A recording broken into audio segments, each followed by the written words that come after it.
본 방송에서 제공하는 투자 정보는 투자 판단에 대한 조언입니다. 방송에서 제공하는 주식의 가치, 가격 상승 및 가격 하락에 대해서는 방송사에서 보장하지 않습니다. 이 시각 헤드라인 뉴스입니다. 사상 최장 추석 연휴로 조업 일수가 줄어들며 지난달 수출 물량이 12개월 만에 처음으로 감소했지만 생산 라인이 쉬지 않는 반도체 수출은 큰 폭의 증가세를 이어갔습니다. 연휴 전 밀어내기의 영향으로 67개월 만에 가장 많이 늘었던 9월과 합쳐보면 수출 물량 지수는 작년 동기보다 8에서 9% 증가한 것으로 분석됐습니다. 이로써 지난해 11월부터 계속된 증가세가 처음으로 꺾였습니다. 북한 리스크가 줄어들고 중국과 긴장 관계가 풀리며 소비자 심리가 약 7년 만에 최고 수준으로 올랐습니다. 한국은행이 발표한 11월 소비자 심리 지수는 전월보다 3.1포인트 오른 112.3포인트로 2010년 12월 이후 6년 11개월 만에 가장 높았습니다. 한국은행은 북핵 리스크가 잠잠해졌고 중국과의 사드 갈등이 해소될 기미를 보인 점이 영향을 미쳤다고 분석하고 있습니다. 중국이 페인트 용매제와 반도체 세정제 등으로 쓰이는 한국산 화학 원료에 30%의 반덤핑 관세를 부과했습니다. 중국 상무부가 지난 21일 한국과 일본, 남아프리카 공화국에서 수입한 메트리소 부티케톤에 대한 반덤핑 조사 예비 판정 결과를 발표했습니다.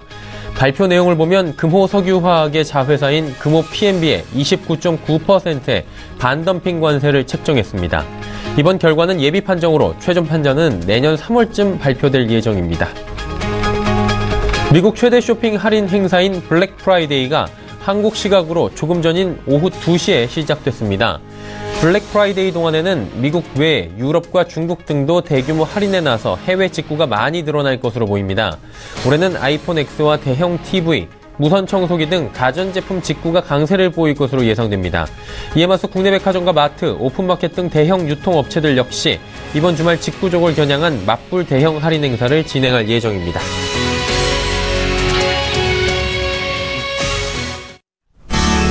시청자 여러분 안녕하십니까. 오늘장 내일장 일부 출발하도록 하겠습니다. 서정덕입니다. 금요일장입니다. 양시장 모두 빨간불을 보여주고 있는데요. 분위기는 역시나 다릅니다. 코스피는 주춤주춤 하면서 힘겹게 강보합 유지하고 있고요. 코스닥 지수는 10년 만에 800포인트를 터치를 했습니다. 그러다 보니 자연스럽게 시장의 포커스는 지금 코스닥 쪽으로 맞춰져 있습니다. 말씀드린 대로 알고 계신 대로 10년 만에 800선 앞자리가 또 바뀌었습니다. 얼마 전에 700선 터치를 했는데 800선 터치까지 얼마 걸리지 않았고요. 지속적인 상승 흐름 가져갑니다. 조정이 지난주 금요일 이맘때쯤 나왔었는데 하루 조정받고 또 쭉 올라가고 있고요.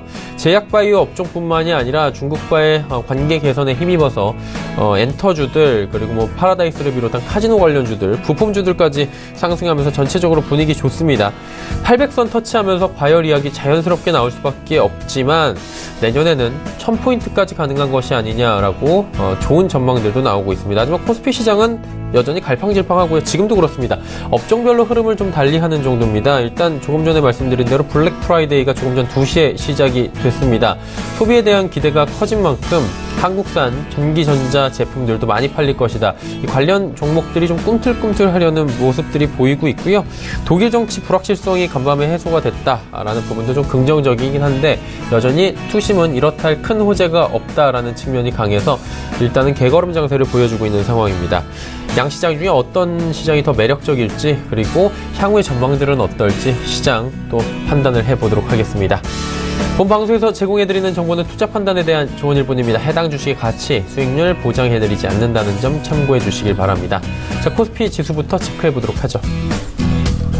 코스피는 2541.71포인트의 거래가 됩니다. 4.29포인트 올라가고 있고요. 0.17% 지금 상승하고 있는 모습입니다.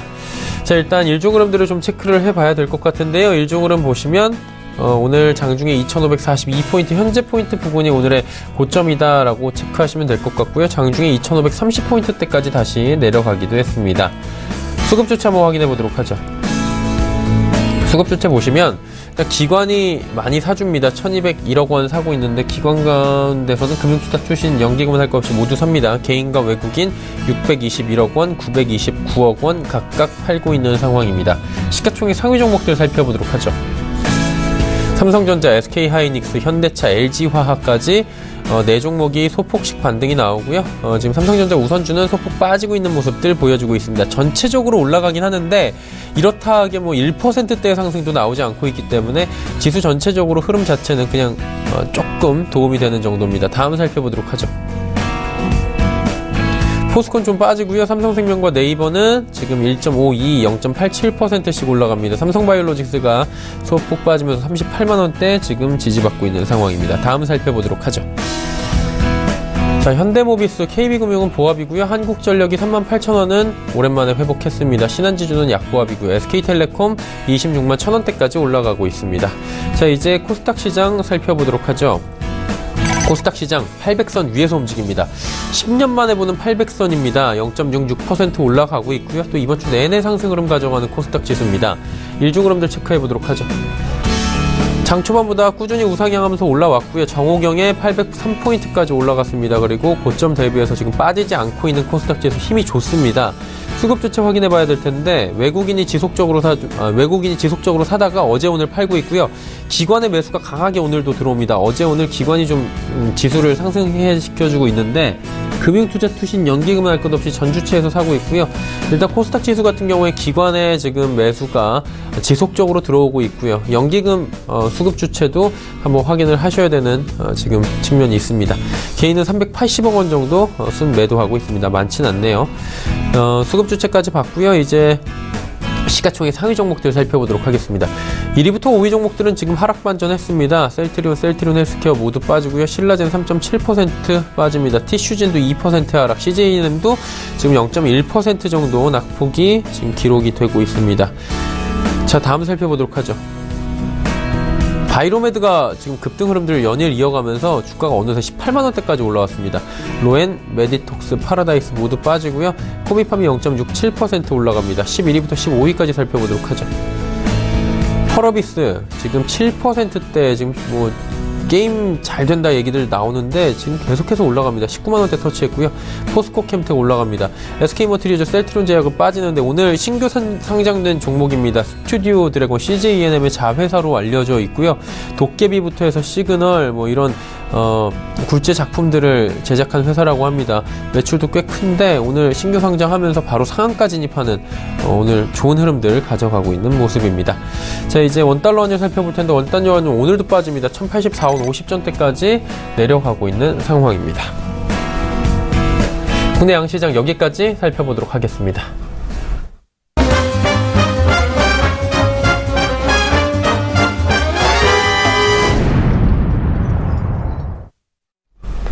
NH투자증권 투자전략팀 조현주원고원과 오늘장 이슈 짚어보도록 하겠습니다. 안녕하세요.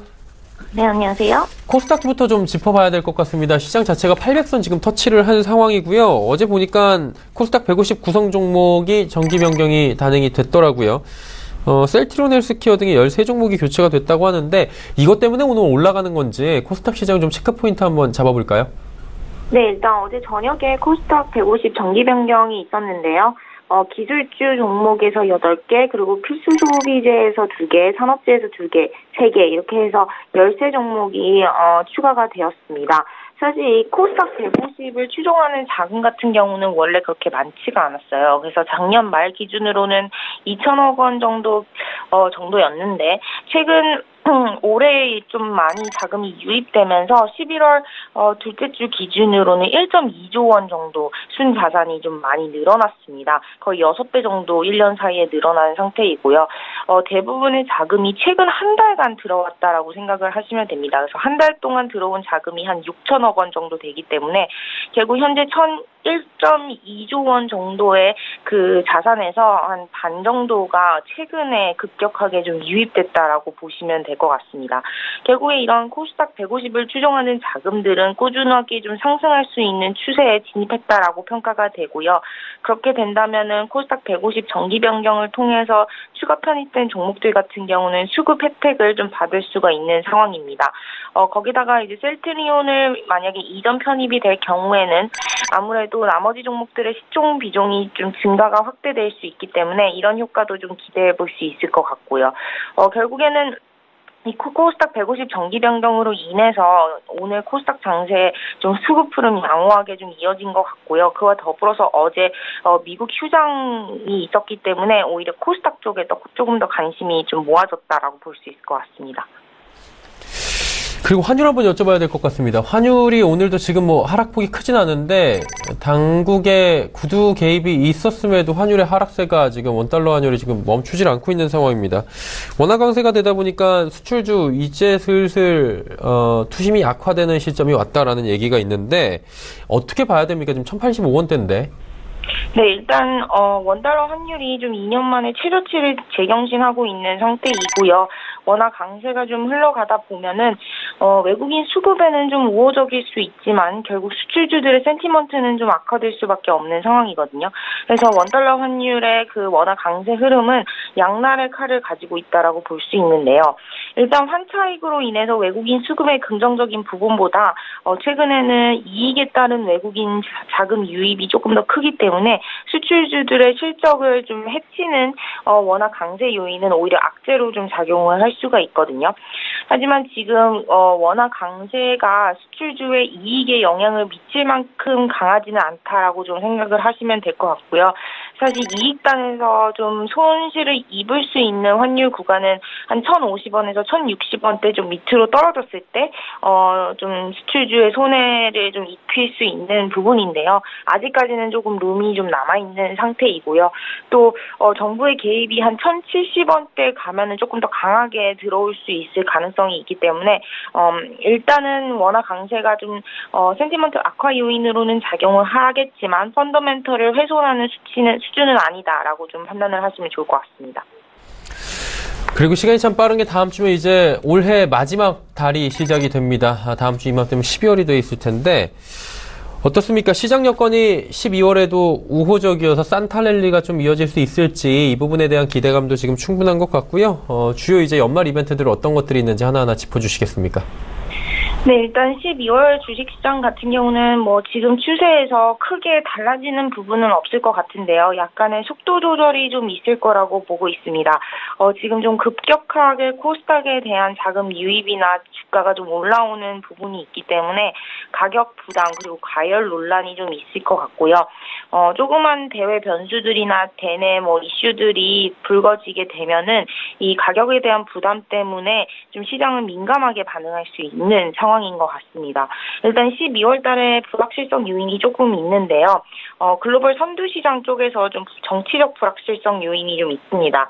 일단 첫 번째로 미국 같은 경우는 잘 아시다시피 12월 8일에 부채 한도 협상이 좀 있고요.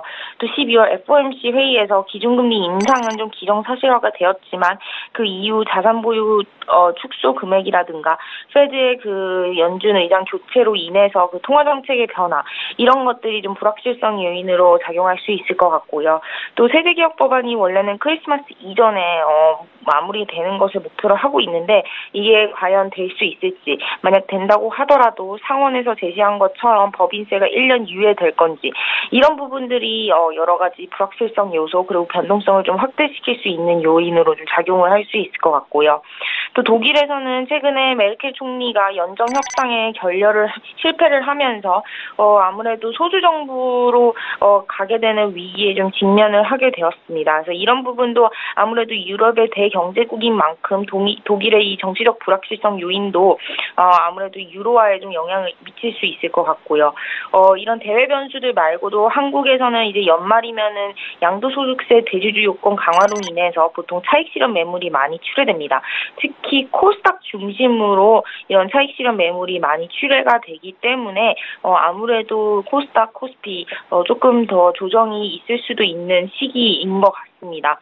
하지만 일단은 전체적으로 한국 주식시장이 좀 상승할 수 있는 여건에서는 변한 게 없다. 큰 그림에서 봤을 때는 매크로 모멘텀 지속되고 있고요. 수출 증가율도 계속해서 증가세를 지속될 수 있기 때문에 저희는 일단은 내년 상반기까지는 코스피, 코스닥 모두 좀 상승 흐름 이어질 거라고 보고 있는데 그 가운데서 저희는 조금 더 코스피 코스피 대비해서는 코스닥에 조금 더 우호적인 환경이 나타날 수 있다라고 판단을 하고 있습니다. 일단 전략을 좀 보면 연말 소비 시즌을 좀 감안을 했을 때 코스피 내에서는 반도체 IT 업종 여전히 주도주 지속할 수 있을 것 같고요. 코스닥 같은 경우는 헬스케어에 좀 집중되어 있는 이 양상이 조금 더 종목의 확산으로 이어질 수 있다라고 판단을 하고 있습니다. 그래서 저희가 조금 내년도까지 긍정적으로 보고 있는 게 신중국 관련 소비주이기 때문에 게임, 미디어, 호텔, 레저, 화장품 이런 중국 관련 소비주들 좀 관심 갖기를 추천드리고 있습니다. 네, 코스피보다는 코스닥 쪽이 우호적이다. 그리고 게임, 미디어, 호텔, 레저, 화장품 등 중국 관련 소비주가 지금 괜찮을 수 있다라고 정리하도록 하겠습니다. 오늘 말씀 감사합니다. 네, 감사합니다. NH 투자증권 투자전략팀의 조현주 연구원이었고요. 이슈 칼럼 바로 이어집니다.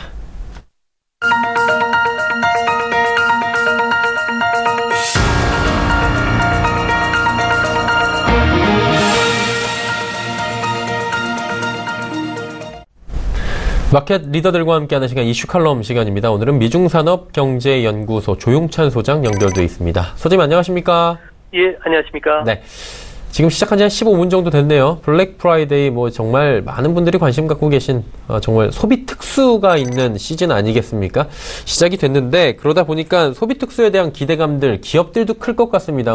물건을 사기 위해서 기다리고 계신 분들도 있지만 얼마나 큰 소비 특수를 이번엔 기대할 수 있을까요? 네, 그 블랙 프라이데이 같은 경우에는 연말 쇼핑 시즌을 알려주는 첫 출발일인데요. 한 달간 미국의 소비는 미국 연간 소비 한 20% 정도 차지할 정도로 최대 쇼핑일입니다.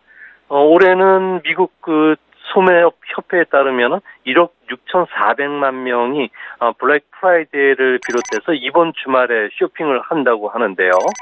현재 연말 상정 기간 동안에 총 매출액을 보면은 작년보다 한 4% 정도 늘어난 6,820억 달러. 그러니까 1인당 지출 한도를 보면은 11만 원 정도가 된다고 합니다. 특히 옷이라든지 액세서리, 기프트 카드, 책, TV 같은 부분들이 올해는 많이 팔릴 것으로 보여지는데요. 특히 오늘서부터 지금 주문하는 내용들을 보면은 직접 매장을 찾기보다는 온라인으로 구매하는 사람들이 크게 늘고 있다 그럽니다.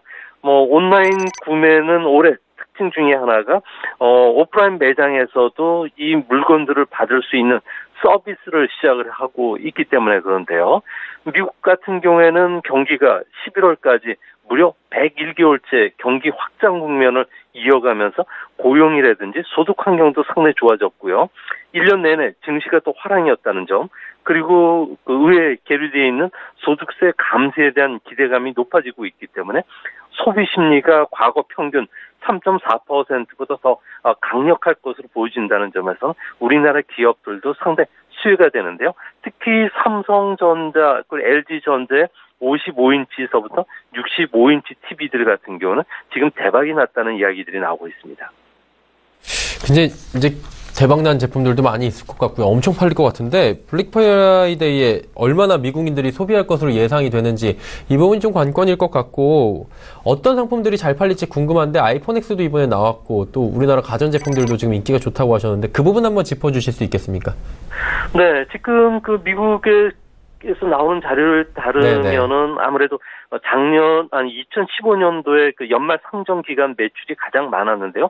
953달러였는데 이번에는 1인당 매출이 967달러로 상당히 좀 좋다고 합니다.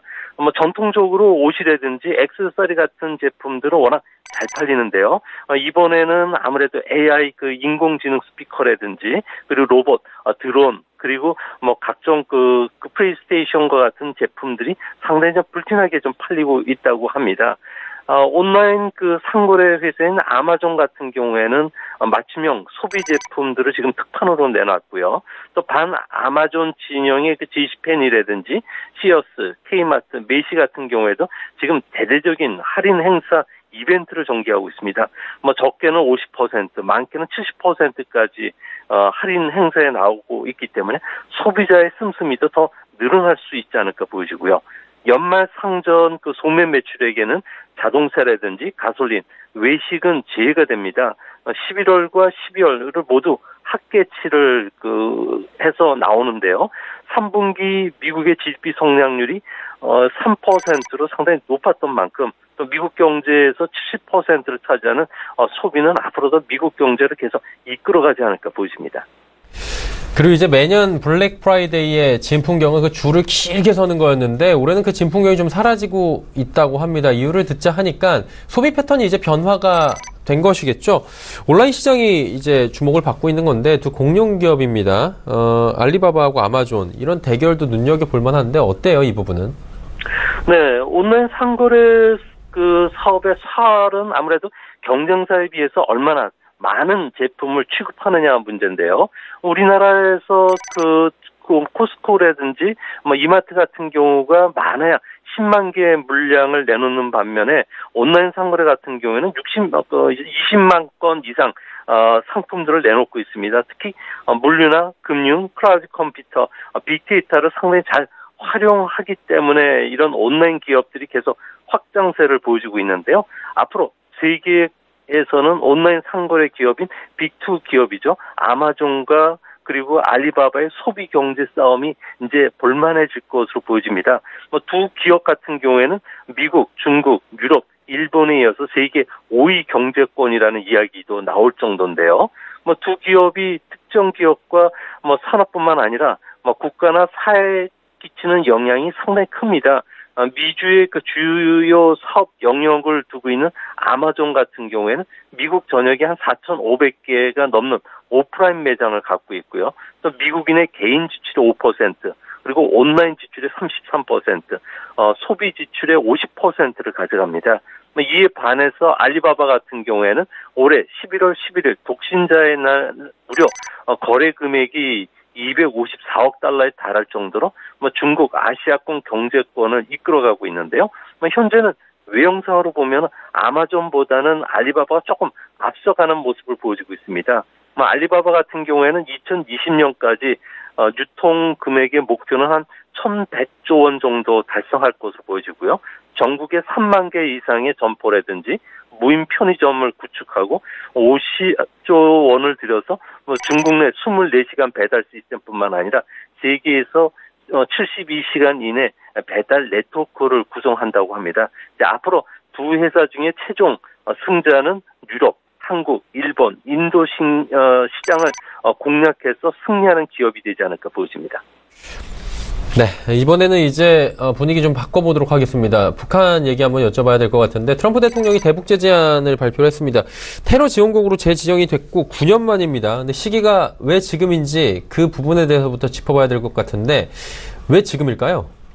네, 미국 언론들이 이야기하는 바에 따르면 시기적으로 가장 최선의 시기를 골랐다는 이야기가 나오고 있는데요. 아무래도 미국이 스스로 테러를 끊어서 북한을 핵포기로 몰아넣기 위해서 가장 좋은 시점이라고 합니다.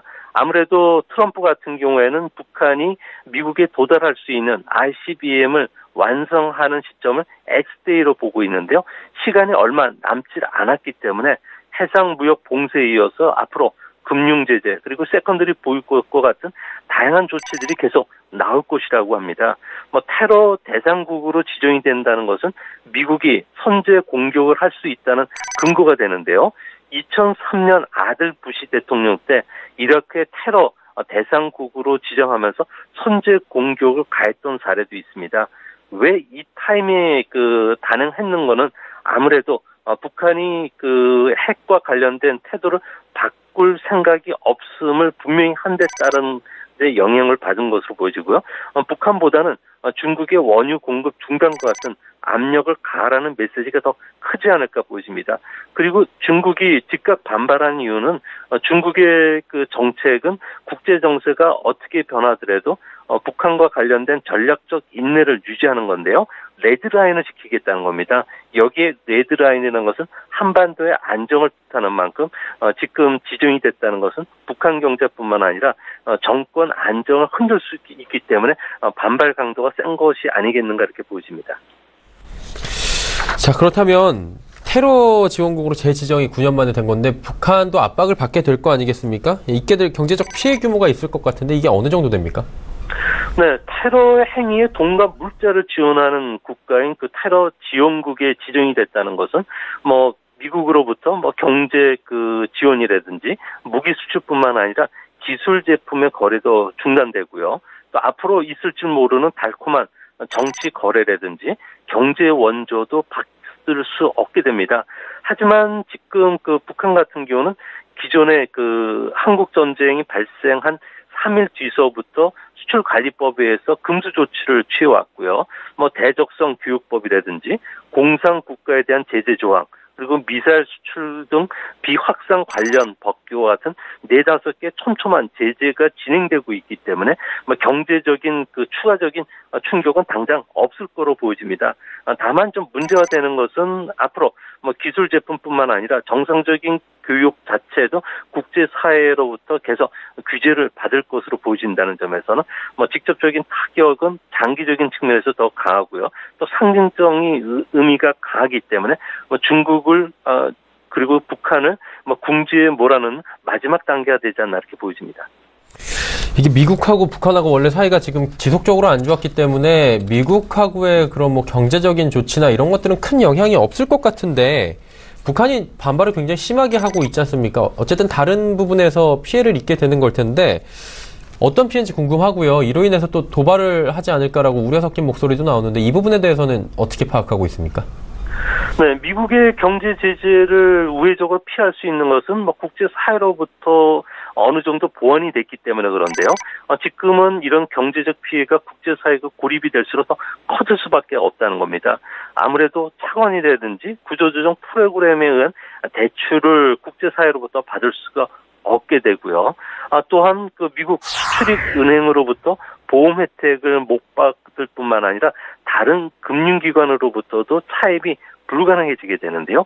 이렇게 되면 농산물을 비롯해서 기계 설비를 수입하기 위해서는 현금이라든지 물물 교환 수단밖에 없다는 겁니다. 또 한 가지는 외국으로부터 대북 원조가 중단이 되는데요. 식량이나 의약품과 같은 기초 생활 물자에 대한 원조도 줄게 되고요. 또 인도적 차원의 민간 기구의 지원만으로 생활을 해야 되기 때문에 앞으로 충격이 더 커지지 않을까 보여집니다. 또 한 가지는 전 세계 금융기관들은 미국 금융정산망을 거쳐야지만 달러 거래가 가능한데요. 이 때문에 단순 대북 송금 뿐만 아니라 뭐 다양한 상업 금융 거래라든지 결제가 어렵게 됩니다. 이 때문에 중국을 비롯해서 많은 그 국가들의 기업들이 합법적으로 북한과 비즈니스를 할 수가 없기 때문에 앞으로 시간이 갈수록 뭐 대외 이미지 악화는 물론이고 국제적 고립은 점점 더 심화되지 않을까 보여집니다. 네, 알겠습니다. 오늘 여기까지 듣도록 하겠습니다. 예, 감사합니다. 네, 고맙습니다. 미중산업경제연구소 조용찬 소장과 함께했습니다.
자, 오늘장, 내일장 1부 함께 하셨습니다. 잠시 뒤 2부 예고해드리도록 하겠습니다. 많은 종목 이야기 준비되어 있습니다. 라이브 매매타임 시간이 준비가 되어 있고요. 여러분의 종목 상담 활짝 열려 있습니다. 하단의 번호입니다.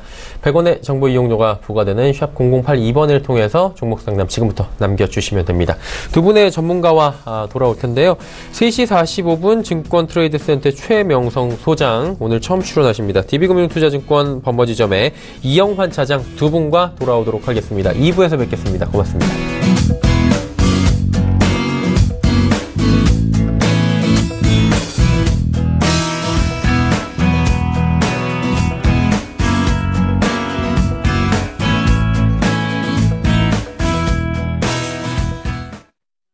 본 방송에서 제공하는 투자 정보는 투자 판단에 대한 조언입니다.